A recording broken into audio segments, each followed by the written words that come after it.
Meus irmãos, eu gostaria de convidar você a abrir a sua Bíblia na carta de Paulo aos Efésios, no capítulo 1. Nós estamos estudando a carta de Efésios,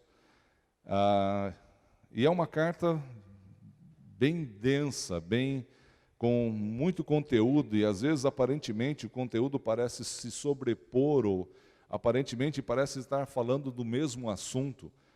E de uma certa forma também está, mas é porque nós precisamos entender muito bem esses assuntos que Paulo tem tratado. Essa é uma carta não propriamente para uma igreja especificamente, mas uma carta às igrejas daquela época.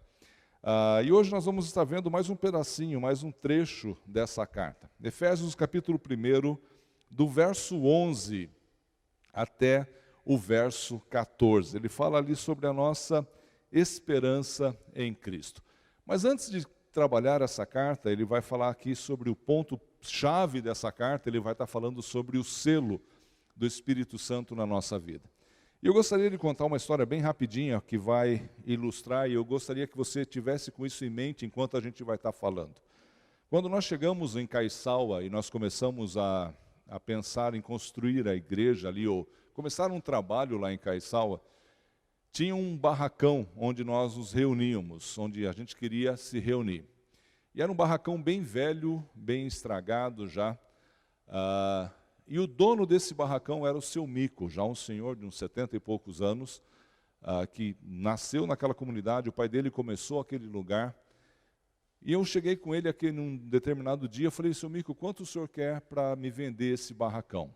E na época era em torno de R$1.200, R$1.500, uma coisa assim. E eu não tinha esse dinheiro, e um irmão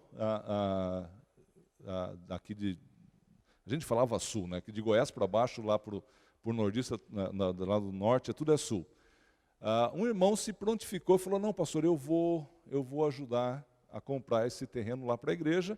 A gente parcelou, dava R$200 por mês, e eu vou comprar esse terreno. No meio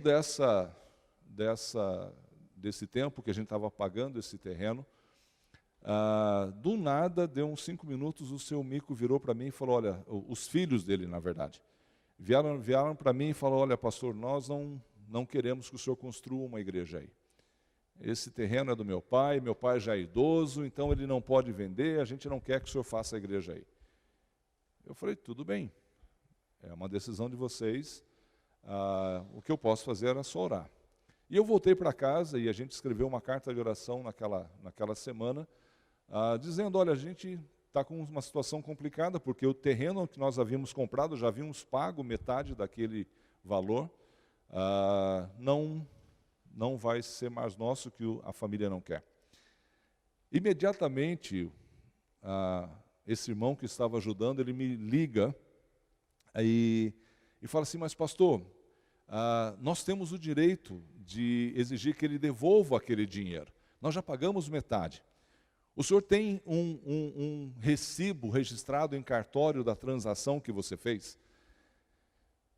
Eu falei para ele, não, meu irmão, eu não tenho um recibo desse terreno, eu não tenho nada registrado em cartório. Aqui ainda se vale a nossa palavra. E eu percebi na fala daquele irmão um sentimento assim, mas o senhor é burro, perdão da palavra. Como o senhor vai confiar na palavra de alguém? Ninguém mais faz negócio confiando simplesmente na palavra. Você precisa fazer um documento, um recibo, tem que pedir para que ele coloque os seus dados, assine esse recibo, e o melhor ainda, o senhor tem que levar num cartório, para que o rapaz do cartório reconheça aquele documento como verdadeiro, e aí sim, o senhor tem como recorrer para poder recuperar o dinheiro investido. E é mais ou menos sobre essas coisas que nós vamos ver aqui no livro de Efésios.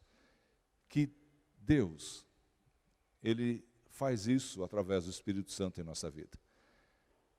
Nós não precisamos ir no cartório, nós não precisamos nada disso, mas aquilo que Deus faz em nós tem o mesmo valor, até muito maior, do que simplesmente um pedaço de papel.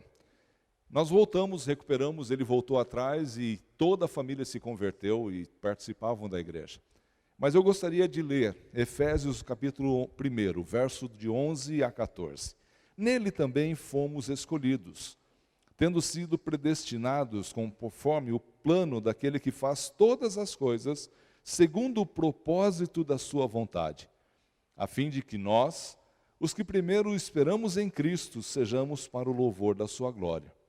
Quando vocês ouviram e creram na palavra da verdade, o evangelho que os salvou, vocês foram selados em Cristo, com o Espírito Santo da promessa, que é a garantia da nossa herança até a redenção daqueles que pertencem a Deus, para o louvor da sua glória.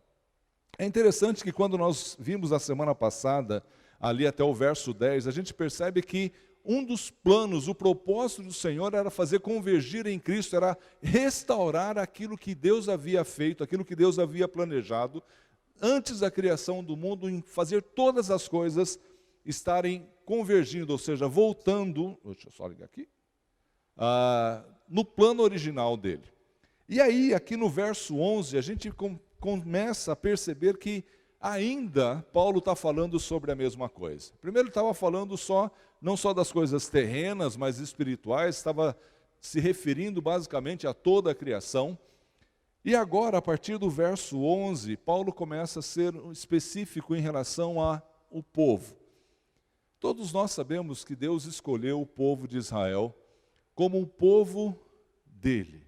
Uma nação que ele escolheu por vontade própria dele, não porque era uma nação grande, não porque era uma nação boa, mas sim porque Deus assim quis, escolheu aquela nação para pertencer a ele como um povo exclusivo dele. E nós estávamos fora daquilo que Deus havia planejado, ou se nós podemos olhar assim, dessa forma, no Antigo Testamento, daquilo. Nós somos, na verdade, os gentios, um povo que estava à parte da bênção de Deus. Mas o propósito de Deus é unir todos os povos em Cristo. Desde a criação, desde lá, antes de houver feito, Deus já sabia e Deus queria que cada um daqueles que crescem nele, no nome dele, estivessem então debaixo da mesma graça, estivessem debaixo da mesma bênção do Senhor. Não somente o povo de Israel, mas você e eu estivéssemos aqui nessa manhã, aproveitando disso. Isso é algo que é interessante, é bom a gente perceber isso, como Paulo fala. Olha ali no verso 11, nele fomos também escolhidos, tendo sido predestinados, o verso 12, a fim de que nós...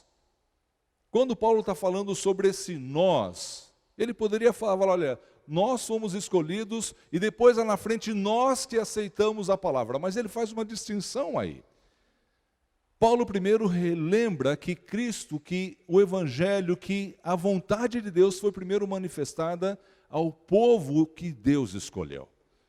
Era esse povo que primeiro foi dada a oportunidade de receber a bênção de ser agraciado pela vontade de Deus. E Paulo se coloca nessa mesma situação. Paulo era judeu. Então, quando ele está falando aqui sobre esse nós, ele se refere àquilo que ele sabia, aquilo que ele tinha já experimentado e da promessa que Deus havia feito. Nós podemos perceber isso lá em Atos, no capítulo 1, verso 8, quando Cristo está indo aos céus, aquilo que ele fala, ele diz, mas receberão poder quando o Espírito Santo descer sobre vocês e serão minhas testemunhas, primeiro em Jerusalém, Judeia, Samaria e aos confins da terra. Era plano de Deus abençoar aquele povo, era plano de Deus alcançar aquele povo que ele havia escolhido. E meus irmãos, nós precisamos ter isso bem claro em nossa mente, porque Deus cumpre com a palavra dele. Deus tem abençoado a nação que ele escolheu. Deus tem cuidado da nação que ele escolheu. E nós não podemos tirar isso, nós não podemos relevar isso. Nós precisamos ter consciência disso.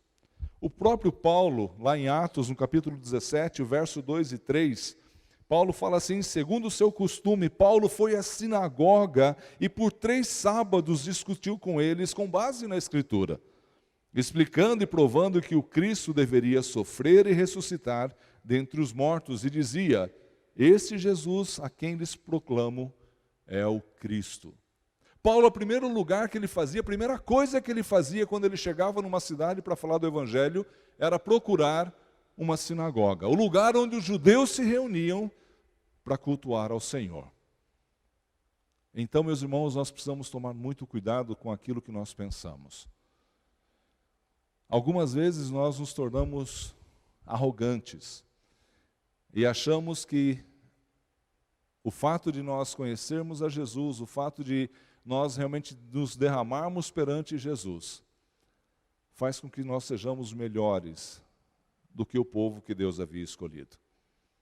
O Senhor Deus escolheu isso segundo a vontade dEle, segundo o desejo dEle, e Ele não deixou para nós escrito, ou não deixou para nós algo que pudesse dizer, olha, é por causa disso que eu escolhi aquele povo. Ele simplesmente escolheu, da mesma forma como Ele fez com você e comigo. Ele simplesmente nos escolheu, Ele simplesmente se revelou a nós para que nós pudéssemos ser abençoados. E o propósito, o plano de Deus para nós é nos unir. É unir tanto o judeu como nós, vós, os gentios, nós hoje. Isso é algo que deve ser gostoso, deve ser algo que nos enche de alegria, é saber que todo aquilo que Deus fez com o povo de Israel lá no passado, toda a maneira como Deus conduziu, para chegar lá na frente e ser cumprida a promessa, é saber que nós agora estaremos também inseridos nisso. Nós também vamos participar das bênçãos que Deus havia dado para aquele povo. Por causa dessa união, por causa desse trabalho de Jesus, desse sacrifício de Cristo na cruz, nós nos tornamos também povo de Deus. Coisa que a cultura, as nações que estavam ao redor naquela época, não tiveram privilégio, não tiveram oportunidade de serem inseridos como povo. Talvez muitas das nações que pelejaram, que lutaram contra o povo de Israel no passado, talvez tivessem pensado, olha, como seria bom ter um Deus tão perto como o povo de Israel tem. E hoje nós temos esse privilégio. Atos, no capítulo 9, verso 15, o Senhor diz, mas o Senhor disse a Ananias, vá, este homem é meu instrumento escolhido para levar o meu nome perante os gentios e os seus reis, e perante todo o povo de Israel. O plano do Senhor é um plano tão perfeito que ele contempla não somente aquele povo lá do passado, mas também você e eu hoje. Foi através daquele povo, foi através da descendência de Davi, que nós podemos estar nos reunindo aqui todo domingo, agradecendo e louvando ao Senhor por tudo aquilo que Ele tem feito por nós.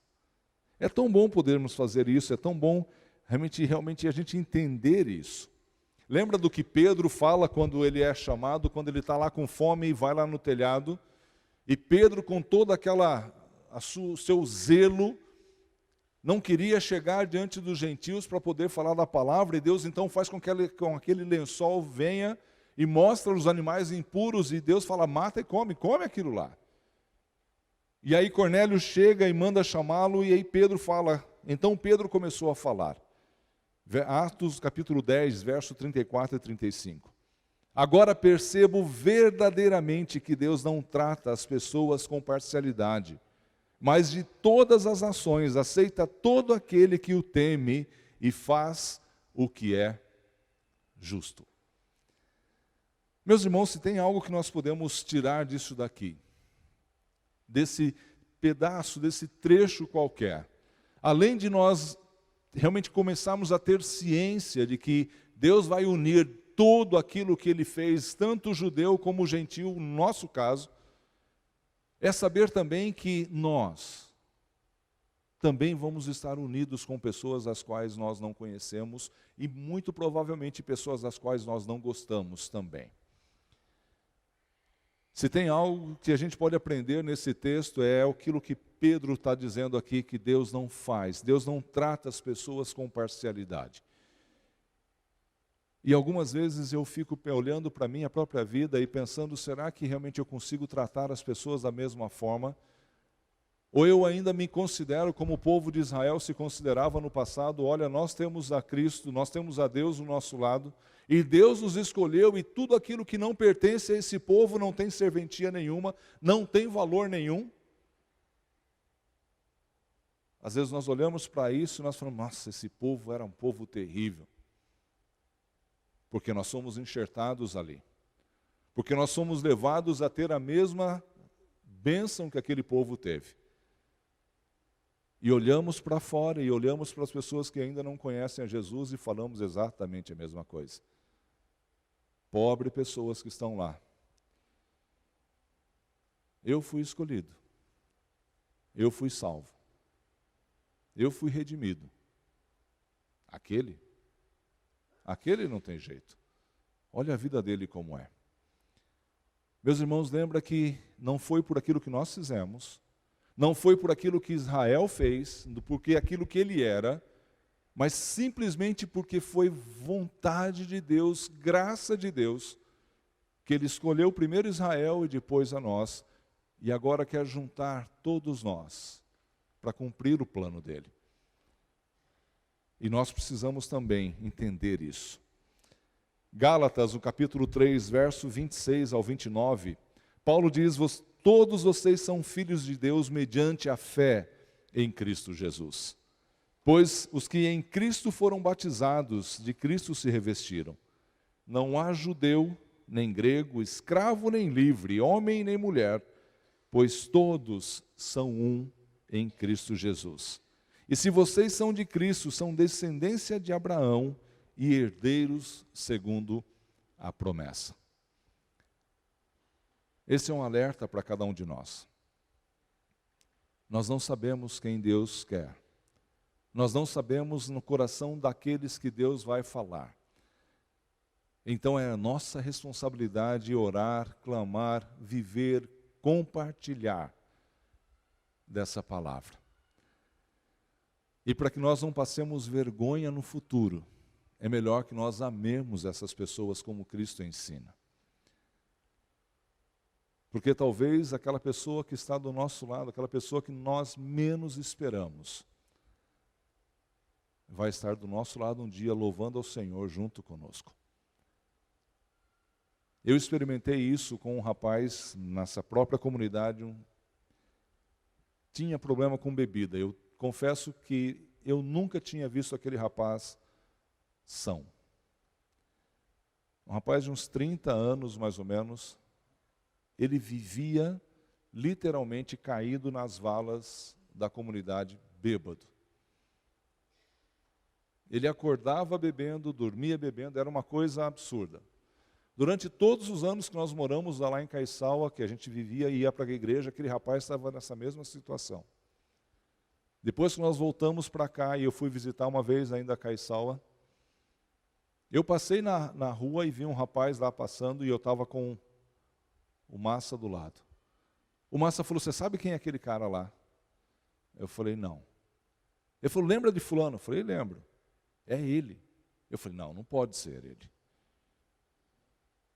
Completamente transformado, tinha arrumado a família dele. Até a fisionomia dele era completamente outra, que eu nem o reconheci. Aquele homem que estava lá na sarjeta, caído na sarjeta, do qual eu falava, olha, isso aí não vai ter jeito. Deus o resgatou e trouxe para perto dele. É a obra dele, é graça e misericórdia dele na nossa vida.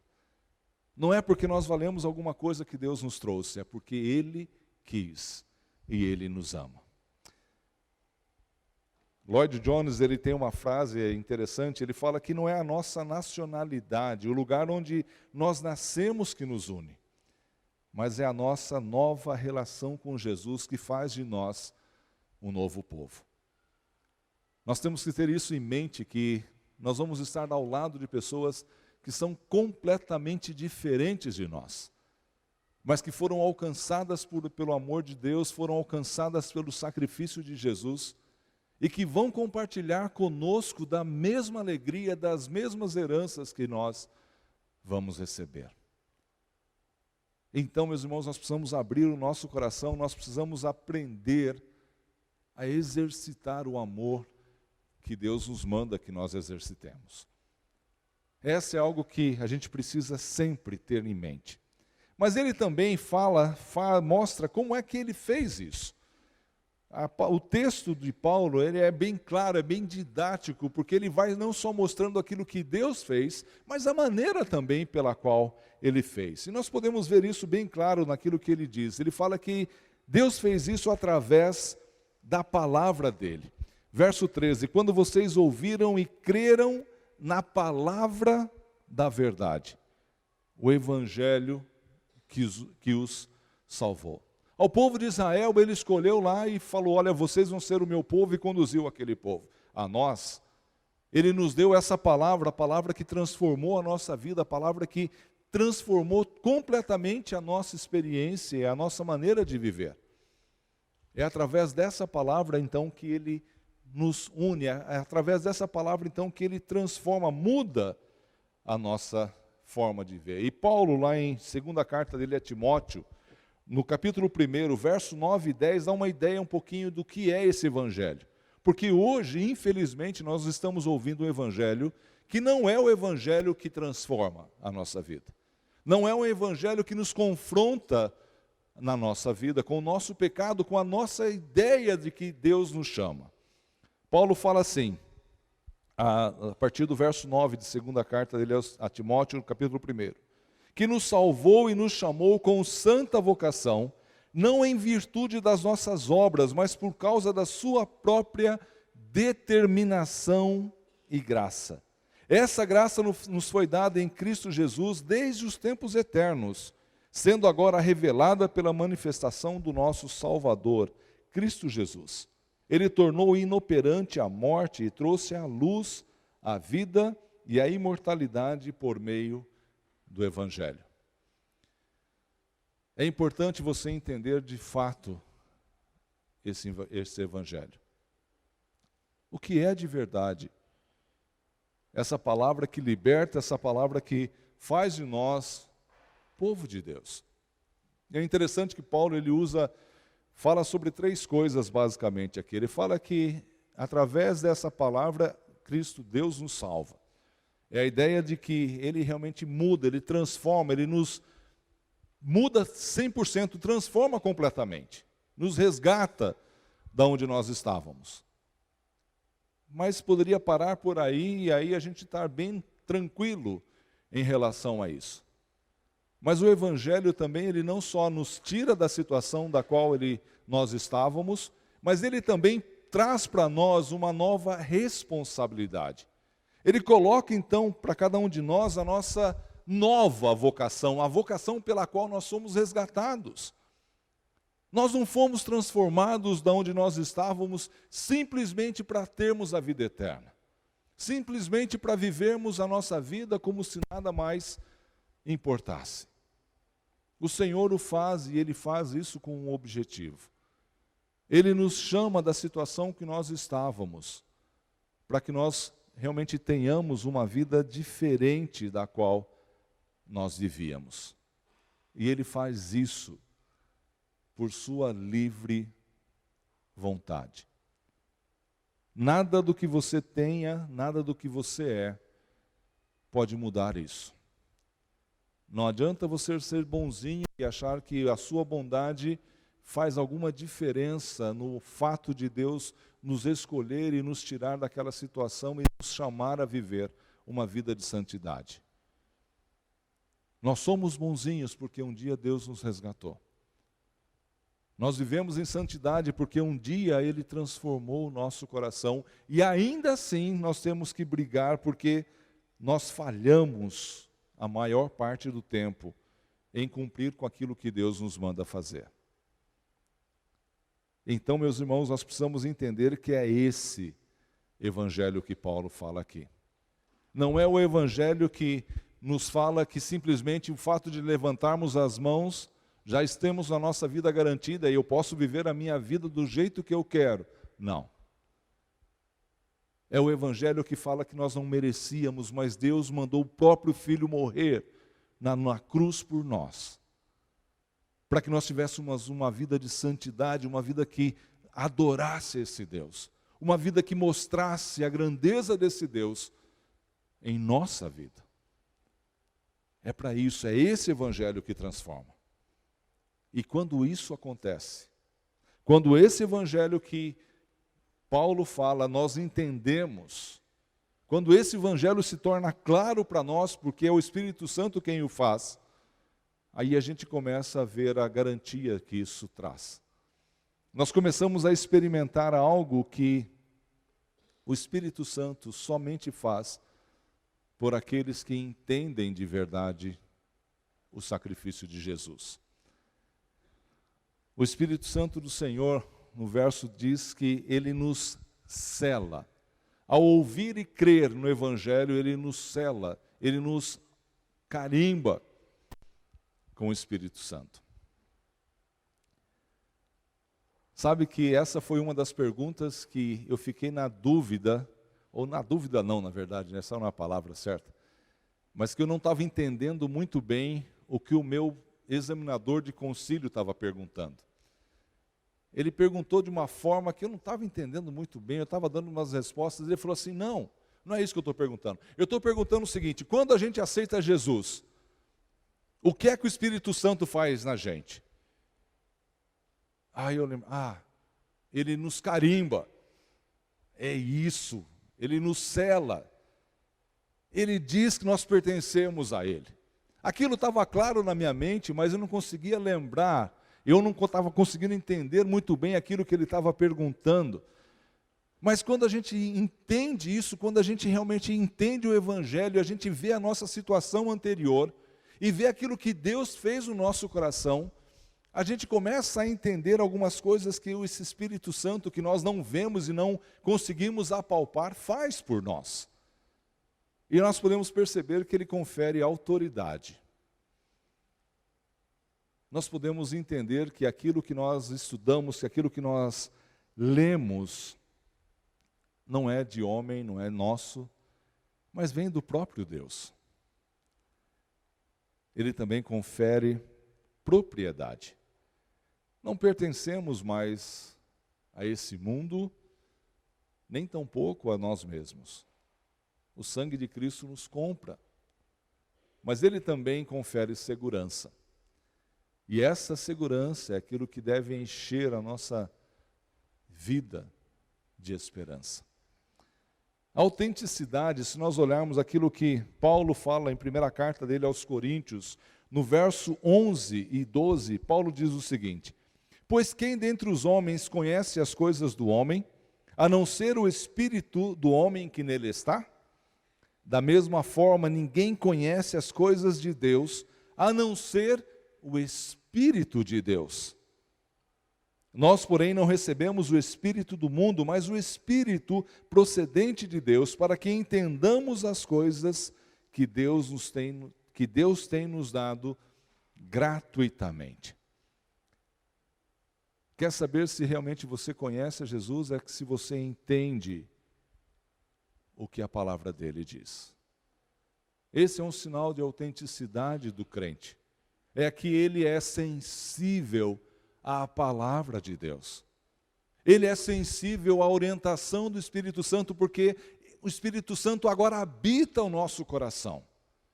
Ele transformou a nossa vida, ele mudou a nossa vida e ele quer conduzir a nossa vida segundo a vontade de Deus e não mais segundo a nossa vontade. Não mais segundo a nossa razão, não mais segundo as nossas experiências só, mas sim segundo a vontade de Deus que é revelada pelo Espírito Santo. E só conhecemos isso se nós realmente o conhecemos a Cristo. Se nós entendemos de fato esse Evangelho. Mas também nós somos propriedade dele. Não mais pertencemos a nós. Acaso não sabem que o corpo de vocês é santuário do Espírito Santo que habita em vocês e que lhes foi dado por Deus e que vocês não são de si mesmos? Primeira carta de Paulo aos Coríntios, no capítulo 6, verso 19. Será que nós experimentamos isso quando nós recebemos a Cristo? Será que nós temos essa consciência de que o Espírito Santo habita conosco? E que agora Ele está presente em cada momento, em cada situação da nossa vida, e nós não temos mais como separá-lo de nós. Talvez se nós tivéssemos essa mesma consciência, muitas vezes não estaríamos fazendo aquilo que fazemos no secreto da nossa vida. Talvez a gente não tenha a mesma sensibilidade ou o mesmo temor em saber que o Senhor Deus está junto conosco, como estamos pecando. Ser propriedade do Senhor é algo maravilhoso, mas é também uma responsabilidade muito grande. Por último, esse Espírito ele dá segurança. Efésios, a própria carta de Paulo, no capítulo 1, verso 13 e 4 fala isso. O verso 13 e 14 principalmente. Se vocês foram selados com o Espírito Santo da promessa, que é a garantia da nossa herança até a redenção daqueles que pertencem a Deus, para o louvor da sua glória. Em outras versões ele traz que ele é o penhor da nossa herança. Aí os comentaristas fazem uma distinção bem clara sobre a garantia e o penhor. Hoje nós não temos muito essa ideia do penhor e da garantia. Nós pensamos muito mais na garantia, né? Que você vai fazer alguma coisa, ou pedir um empréstimo, ou vai fazer alguma outra coisa, você dá alguma coisa em troca no valor para garantir aquilo que você está fazendo. Um sinal, por exemplo, algo parecido. Eu vou fazer um negócio, eu vou lá e eu peço, o cara vai, eu vou vender essa terra para você, então você me dá um sinal como garantia. Mas penhor é diferente. A ideia do penhor aqui no texto, na época de Paulo, significava que ele ia dar algo da mesma espécie e valor, uma parte de algo da qual a gente estava em negociação, daquilo que você iria receber.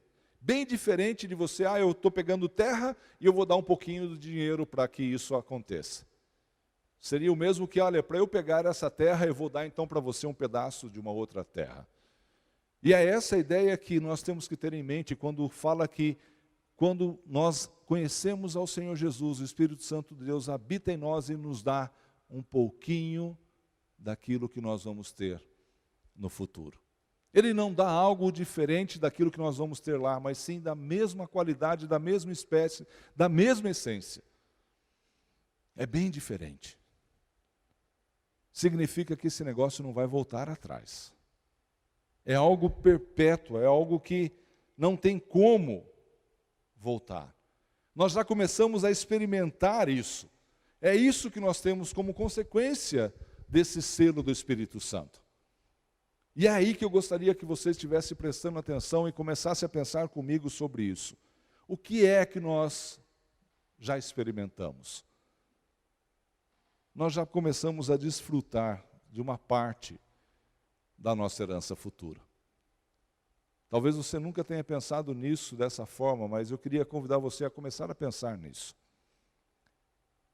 Que o privilégio que nós temos como escolhidos de Deus, como crentes, é já nesse tempo começar a experimentar um pouquinho do que vai ser o nosso futuro.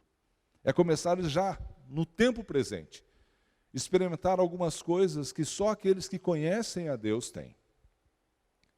Mas também a gente pode ter a certeza daquilo que vai acontecer no nosso futuro. Porque se nós já experimentamos um pouco, poderemos também ter a convicção daquilo que vai ser lá na frente. E quando eu falo sobre nós já experimentarmos isso, eu me lembro daquilo que Paulo escreve lá em Coríntios, no capítulo 13, o verso 12. Paulo diz o seguinte: agora, pois, vemos apenas um reflexo no obscuro, como em espelho, mas então veremos face a face. Agora conheço em parte, mas então conhecerei plenamente, da mesma forma como sou plenamente conhecido de Deus. O que Paulo está dizendo é que da mesma forma como Deus me conhece plenamente hoje, no futuro nós vamos conhecer ao Senhor 100%. plenamente. Mas nós já podemos conhecê-lo. Nós já temos esse privilégio de experimentarmos um pouco do que é a vida com Cristo. Um pouco do que é a vida com Deus, e nós podemos gozar desses privilégios. Você já parou para pensar que privilégio é você poder dobrar o seu joelho todo dia e orar e saber que Deus está lá ouvindo a sua oração? Você já parou para pensar no privilégio que é de você saber que Deus está ao seu redor cuidando de você? Isso é privilégio daqueles que já experimentam, daqueles que já foram transformados por Cristo. Esse é o penhor do Espírito Santo em nós. É isso que Ele faz na nossa vida, Ele nos dá essa certeza, essa segurança de que eu estou já na presença de Deus. Não é algo futuro, não é algo que está longe, mas é presente, é perto. Eu comentei ainda hoje de manhã com o Roland, na quinta-feira eu fui fazer uma visita lá para o irmão Frederico Schmidt, e ele mandou um abraço para a igreja, antes que eu esqueça. E aí na volta, eu estava muito irritado, o trânsito, estava chovendo, o medo de ficar alagado, aquela radial, e o pessoal cortando, passando, eu estava muito irritado. E quando eu estava lendo sobre essa característica do selo do Espírito Santo, aquilo que ele faz por nós, da experiência que nós já devemos ter de estar perto de Deus, eu comecei a pensar, falei, puxa, se eu tivesse gastado muito mais tempo na presença de Deus, pensando naquilo que Deus está fazendo por mim, eu não teria tido tempo de ficar irritado. Eu não teria tido a disponibilidade no meu coração de ficar tão irritado. Porque eu sei que Deus está aqui presente, que Ele está do meu lado me cuidando, que Ele está me guiando conforme a graça dEle. Nós já experimentamos isso, mesmo que num pedaço pequeno, mesmo que como por espelho, sem saber exatamente, mas nós temos esse privilégio. E isso deve já começar a fazer diferença em nós. Já não devemos mais viver como nós vivíamos no passado. Isso deve transformar a nossa vida. Mas também nós temos essa certeza daquilo que vai acontecer no nosso futuro. Romanos, no capítulo 8, o verso 10 e 11. Essa afirmação de Paulo é algo da qual nós temos que nos apropriar a cada dia quando nós nos levantamos. Ele fala, mas se Cristo está em vocês, o corpo, o nosso corpo, está morto por causa do pecado, mas o Espírito está vivo por causa da justiça, não da nossa, mas de Cristo. E se o Espírito daquele que ressuscitou Jesus dentre os mortos habita em vocês, aquele que ressuscitou a Cristo dentre os mortos também dará a vida aos seus corpos mortais, por meio do seu Espírito que habita em vocês. Quer esperança maior do que essa? Quer alegria maior do que saber que o mesmo Espírito que habitou em Cristo está no meio comigo? E que apesar das minhas falhas, apesar dos meus sofrimentos, apesar dos meus erros, Ele um dia vai transformar tudo isso. Eu estava brincando, eu não sei com quem, um dia desse, eu falei, olha, eu não vejo a hora de ir para o céu, porque lá eu não vou precisar mais dessas pernas que dão tanto trabalho, joelho que dói, erisipela que vem de vez em quando. Quantos talvez não vão chegar e falar, nossa, lá no céu eu não vou ter gordura, eu vou ter cabelo, não vou ter que ficar correndo do sol, a minha perna vai funcionar bem, o meu braço vai funcionar direito, nada disso vai ser mais importante, porque eu vou experimentar da mesma glorificação que Cristo experimentou no corpo dele. Que mesmo depois de ter sido morto, Ele ressuscitou e está vivo, com um corpo glorificado, um corpo novo. Isso não enche seu coração de alegria? Isso não é motivo suficiente para você esquecer todos os problemas, todas as dificuldades que você enfrenta no seu dia a dia? Deveria ser. E eu gostaria de encerrar essa palavra nessa manhã com a promessa de Cristo, quando Ele estava indo embora e falando aos seus discípulos. E algumas vezes nós pensamos exatamente como esses discípulos que estavam ao redor de Jesus. Mas Jesus, o Senhor está indo embora, o Senhor está tão longe. Eu não vou mais tê-lo aqui, eu não vou mais estar próximo. E olha o que ele diz para os seus discípulos: não se turbe o coração de vocês, não se preocupe. Creiam em Deus e creiam também em mim. Na casa do meu pai há muitos aposentos, e se não fosse assim, eu lhes teria dito: eu vou preparar-lhes lugar. E se eu for lhes preparar lugar, voltarei e os levarei para mim, para que estejam onde eu estiver. Essa é a segurança que nós temos em Cristo. É sabermos que no dia nós vamos encontrar com Ele, para estarmos junto com Ele, por causa do amor incondicional dEle, por causa da graça do Senhor Deus na nossa vida, e porque o Espírito Santo, Ele habita a nossa vida. Ele não só nos autentica, Ele não só diz que nós pertencemos a Deus, como Ele faz de nós pessoas diferentes. Pense nisso. Pense se você tem vivido a sua vida dessa forma, com essa mesma convicção, de que não somente o sacrifício de Cristo na cruz foi suficiente para perdoar o seu pecado, mas Ele mandou com que o Consolador estivesse com você, até a volta dEle, para que você pudesse viver de uma forma diferente, com uma esperança diferente, com uma vida diferente, com um testemunho diferente. Isso é o que Cristo faz por nós. Isso é aquilo que nós experimentamos a cada dia. O Senhor tem dado privilégios para nós. O Senhor tem nos abençoado com tantas coisas. Mas eu acho que o maior privilégio que nós temos é essa convicção de que nós, no dia que nós partirmos, nós estaremos na presença do Senhor.